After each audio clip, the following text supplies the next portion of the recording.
Presentamos el despunte de la información nacional e internacional con nuestro director Alan Teferalba.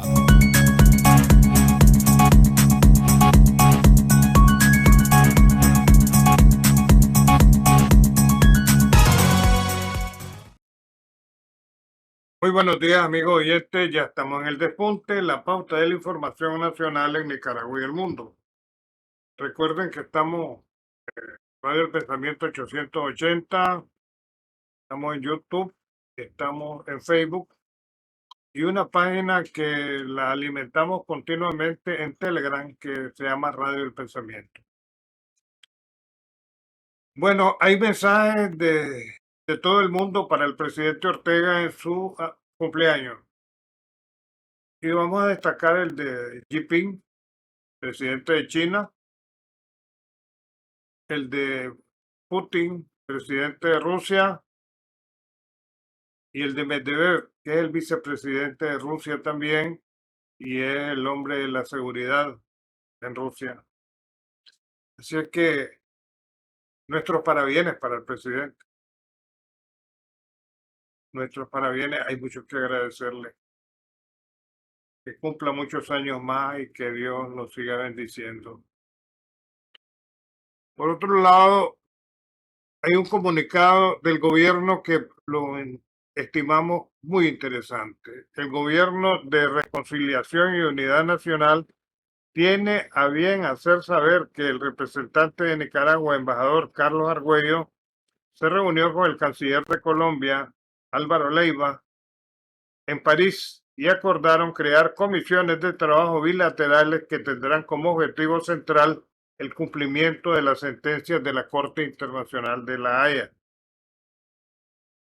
En la reunión se acordó que las comisiones tendrían como agenda de trabajo la elaboración de convenios en asuntos de pesca para la población raizal de la zona, asuntos medioambientales y la demarcación de áreas según lo indicado por la Corte.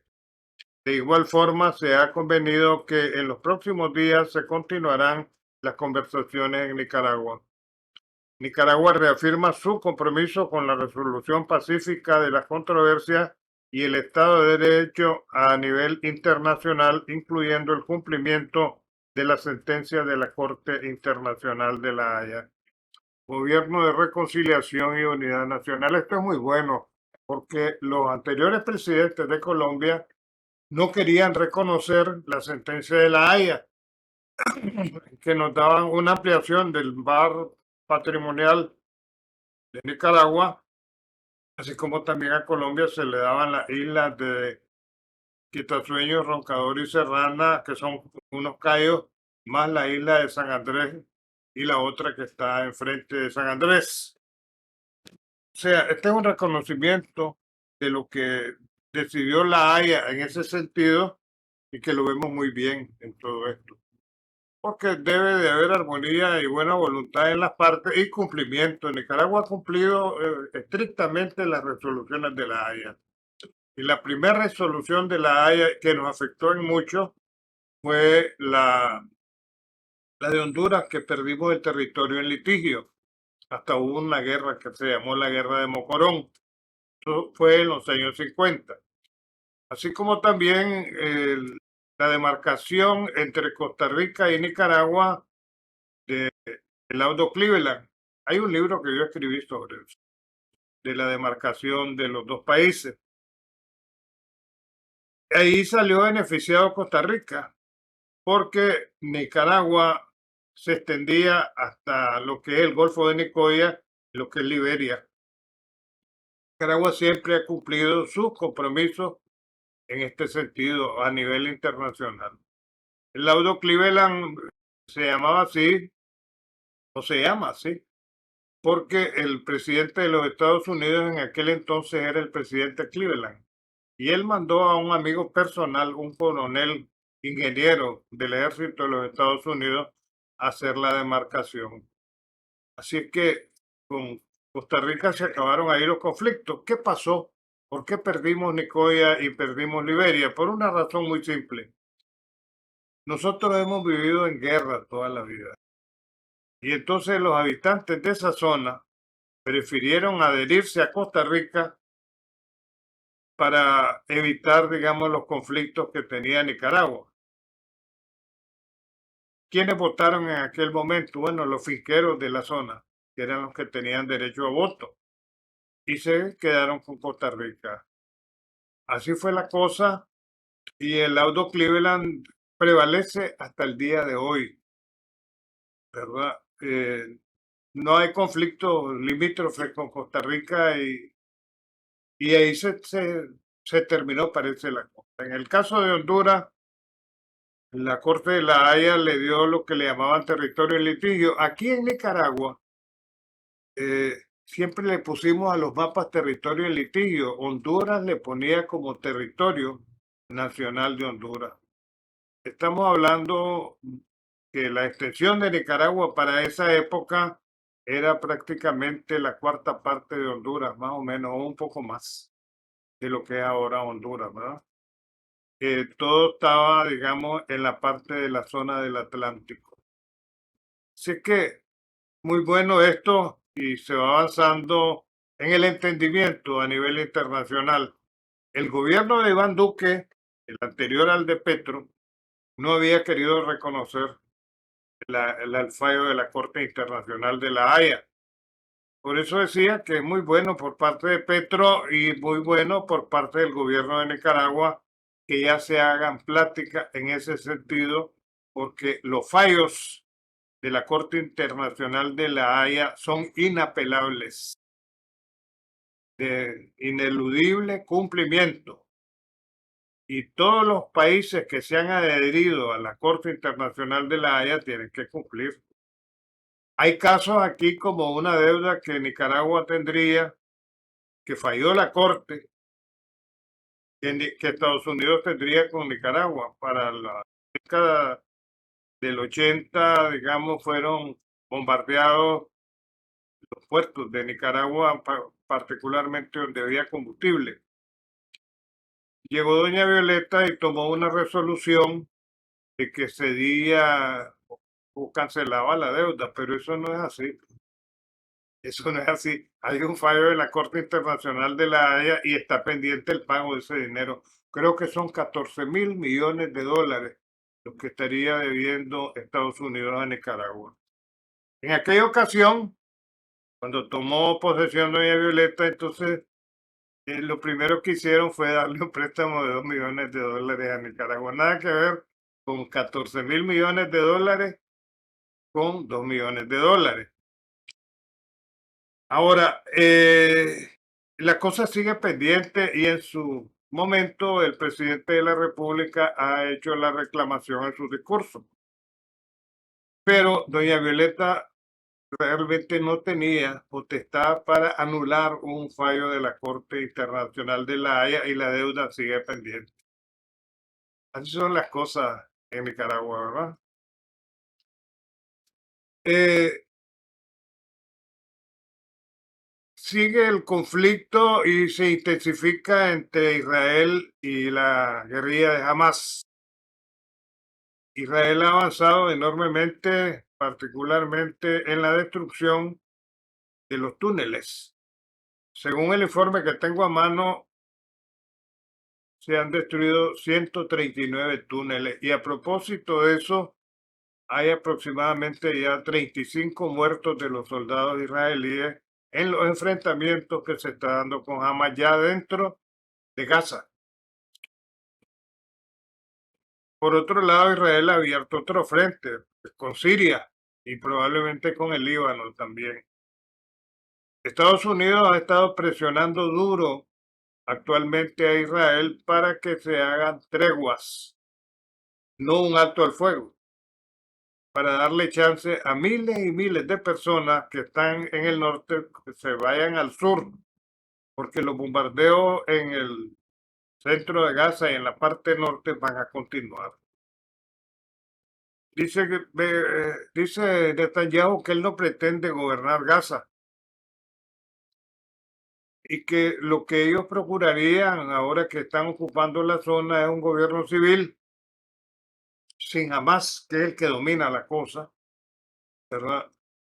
un gobierno civil y buscar cómo vivir en paz. Estados Unidos se ha pronunciado, y aquí tiene mucho que ver Estados Unidos porque es el principal aliado de Israel en la formación de dos estados, un estado palestino y un estado judío.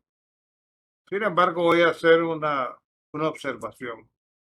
Tanto el Corán como la Biblia reconocen a Abraham como el gran patriarca y serían descendientes de los ismaelitas por un lado y los otros de Israel, porque así le puso también el Señor a los hijos, al otro hijo de Abraham, y los de Israel son en estos momentos los que están en el Estado judío. Históricamente, el Estado judío está ahí desde siempre.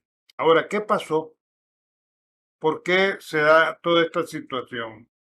La Primera Guerra Mundial, Turquía dominaba la zona, o sea, todo lo que es Palestina, y así le pusieron los romanos Palestina, lo dominaba Turquía. Con esta situación, de repente las potencias que ya necesitaban retirarse, delinearon los estados que iban a haber ahí. Entonces ahí aparece Irak, Siria y todos esos estados árabes, incluso la misma Arabia Saudita, que siempre ha sido la gran potencia de la zona. En el año 1948 se hace el Estado judío por disposición de Naciones Unidas y ahí se dice que van a haber dos estados, un estado palestino y un estado judío. Los judíos hicieron su propio estado, pero todavía los palestinos no lo hacen. ¿Verdad? Que eso se hubiera aprovechado desde el primer momento y eso ha originado estas guerras en que han muerto miles de personas y se ha hecho un desgaste tremendo. En la guerra de 1967, eh, Egipto perdió 749 tanques en el Sinaí y toda su aviación fue destruida. La Unión Soviética los había armado. Ellos le habían vendido a Egipto una gran cantidad de armamento y eh, Israel los venció a todos. Pues. Incluso hay leyendas que se han formado de que vinieron ángeles que defendieron al Estado judío y eso hizo que se destruyeran, digamos, toda la movilización de ejércitos, porque le quisieron echar la vaca entre todos a Israel y prevalece el Estado judío. Dice Blinken, que es el secretario de Estado Biden, que hace falta mucho para poder proteger a los civiles en Gaza. Realmente es una lucha a muerte la que hay. ¿Y qué la originan? Los 1.400 judíos y no judíos que las fuerzas de Hamas habrían hecho, digamos, cuando entraron a la parte de Israel. De todas maneras, pues, ojalá que haya una paz segura para esta guerra y que no se extienda, porque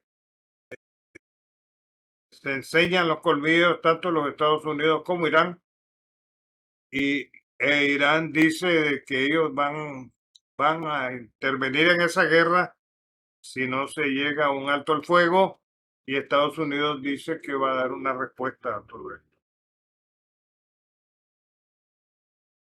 En esto de la salida de los civiles de la zona de Gaza, esta ha sido una gestión que ha hecho Israel y las Naciones Unidas.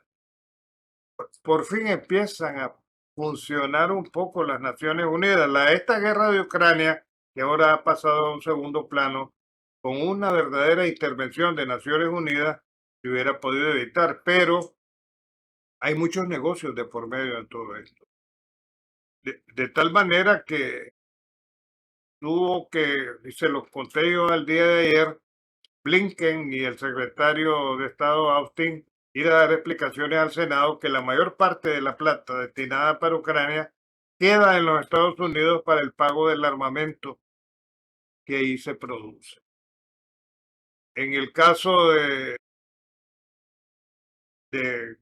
la faja de Gaza, a la orilla hay grandes pozos petroleros, así como también gas. O sea, lo económico interviene en todo esto y los que mueran no importan para ellos. Lo cierto es que lo económico es lo que prevalece. Dice, por otro lado, el primer ministro de Hungría, Orbán, que no va a permitir la entrada de inmigrantes. Él tiene temor de que se le metan ahí terroristas y se convierta, dice él, Hungría en una mini Gaza.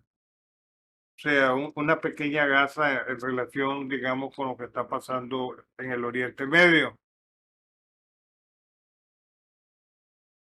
Israel dice que no va a haber una pausa amplia en el asunto de la guerra mientras no se liberen a los rebeldes, a los rehenes. Se calcula que hay unos 240 rehenes, entre ellos varios niños de pecho. Son rehenes ya, ¿verdad? En esta situación. En los Estados Unidos hay amenazas en contra de los judíos, particularmente en la Florida, y ya mataron a un judío. O sea, la guerra no solamente está en Israel, en el mundo entero, digamos, se están movilizando fuerzas que pertenecen a los diferentes movimientos antisemitas y están haciéndole daño ya a los judíos, aunque nada tenga que ver ahí. Dice Irán, país de los ayatolás, que es inevitable la expansión del conflicto y urge a Estados Unidos terminar con el mismo. Estados Unidos, como les dije, tiene una gran influencia sobre Israel. Es su principal aliado en la zona, ¿verdad? Entonces, está presionando Irán a los Estados Unidos en ese sentido y ojalá que no se produzca un enfrentamiento con Irán, porque existe la sospecha de que ya Irán tiene la bomba atómica como la tiene también Israel. Israel también va a estar dando 4 horas diarias para que salga la gente y se vaya al sur, que es donde ellos no están bombardeando. Ha sido unos bombardeos terribles, ¿verdad? Por otro lado, Trump dice que como Biden ya la tiene perdida, está buscando cómo meterlo preso. Y realmente todo esto pone en tela de juicio la justicia de los Estados Unidos, ¿verdad? Porque se está usando para politiquear. Se ha reconocido en los Estados Unidos por parte de la gran prensa de que son 250,000 personas las que ya han muerto por el fentanilo. ¿Se imaginan ustedes cuánto daño hacen estas drogas? Es terrible. El periódico The Guardian de Inglaterra dice que Israel rechaza la tregua de 5 días a cambio de los rehenes. Por eso decía yo, Estados Unidos va a tener mucho que ver en todo esto. Y por otro lado, este señor agitador, igual que la señora Ursula von der Leyen, Stoltenberg, un señor delgado, que habla bastante, dice que la Unión Europea se va a enfrentar con China, dice, en el aspecto comercial. ¿Y en qué aspecto se puede más enfrentar? Si Europa está arruinada en estos momentos, ellos dependían del petróleo y el gas ruso. Y a pesar de que existen esa sancionadera, ¿verdad?, que se ha puesto tan de moda por parte de Europa Occidental y los Estados Unidos, le siguen comprando a Rusia el petróleo y el gas y los diamantes también. Porque las mejores minas de diamante en el mundo están en Angola y en Siberia. Bueno, es todo por hoy y nuestra invitación para mañana a esta misma hora en El Despunte. Más noticias y comentarios en breve momento. Presentamos el despunte de la información nacional e internacional con nuestro director Alan Teferalba.